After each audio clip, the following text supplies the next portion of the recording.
Hi. I have nothing to say. You guys talk. So, Ascension, season 1 finale. Yes. I wrote that one. Last one, Blight. You ever plan on bringing it back? It's funny. I think there was kind of a allowing for either possibility talked about at the time. The stronger sense that I remember me receiving as instructions, because I was a junior writer at the time, was to assume that we're moving on, that we had done the Derek Power story, said everything we wanted to say there, and we're going to kind of move into different stories in the future seasons. But obviously, it's one of those "the monster is dead?" kind of episodes where I left it possible that he had survived. So my memory, and it was 20 years ago, is probably not going to see him again, but leave open the possibility. Okay. If you guys did get another season, where do you think the show would go, especially in the 2019 landscape instead of back then? Well, that's funny. First thing that came to my mind when you asked it is how at this moment in time, and I'm going to depress everybody, get ready, spoiler, we live in this moment where the sort of rich, powerful, and tech-controlling class have kind of decided to give up on the human race and leave us behind. You notice how all those guys, they're not talking about solving global warming, they're talking about getting themselves into space.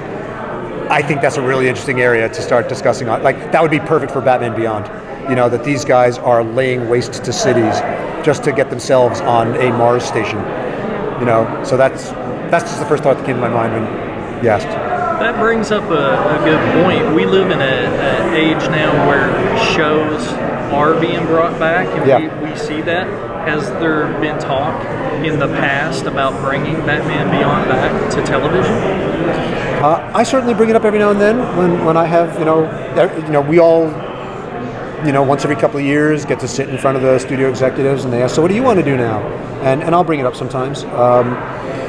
The sort of blessing and curse of working in the Batman universe is there's always something big going on with Batman. There's always, that's one that Warner Brothers is always doing something with. And so there are, big sort of corporate strategy decisions made about what they're doing and what they're not doing.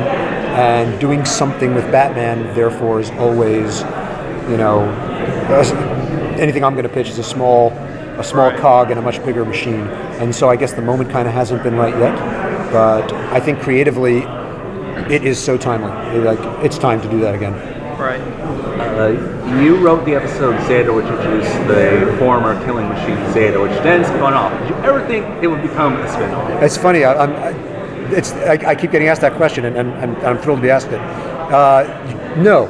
When I wrote the Zeta episode, nothing was on my mind other than just a one-off episode.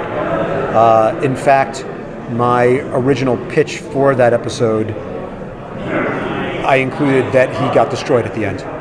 I was thinking about the sort of classic James Whale Universal monster movie, structure where, someone or something shows up and you think it's horrible and you think they're a monster, and then you come around to sympathize with them and you realize they're not the monster the humans are, and then the thing you've come to care about gets destroyed anyway. That was kind of the story I was going to tell. And Stan Berkowitz said, no, let him live at the end. And I kind of took time to come around and he talked me into it, and I'm glad he did. Then, while the show was in pre-production, when it was all being storyboarded and everything was being designed, we had an Emmys that I was, at a bar with Alan Burnett after the Emmys, and we were all, pretty loosened up. And I said, Zeta, that thing I just did, that could be its own series. And he went, and I pitched him a little bit, truly off the top of my head. And he said, sounds great, on Monday morning, pitch it to the studio. So I did. And it all happened from there. Is there any bucket list episodes you wish you could have done, you didn't have a chance to do? Wow. I eventually, like on The Batman, the series that we did after all these, got to do these characters, but for a really long time, and I remember trying on the original Batman animated series, taking a swing at it with Batman Beyond, the character of Wrath. I always thought that would be fun to do. So like I said, eventually got to do it on original Batman. There was also a story in the comics, and we were lucky enough that we would get to, like, if there was something that was in the comics, we had permission to adapt. I'm really sorry to say I don't remember who wrote it in the comics, but there was somewhere like a mid-'80s issue titled The Bomb, which was about a sort of like a ticking man story, a genetically engineered teenage girl who was, I'm sorry, my version anyway, was going to be a girl who was built to be a human bomb. Sort of the way we did with like that Mad Stan turned Zeta into a walking bomb, and later on in Countdown, that I thought would be great for Terry Batman to try and help this girl, and that was one in the comics, and I would have done it this way, that she did die at the end. I think Bruce just thought it was too depressing. What is So we didn't get to do it. what is what is your feeling about current writers like Tom King and Scott Snyder bringing elements of Batman Beyond into the current Batman comic books and mythos from the show? And anybody drawing from what we did is flattering. I'm really proud of the work we did. I think this is kind of scandalous, but I think Batman Beyond was the best series we did, and both in terms of the art and in terms of the writing.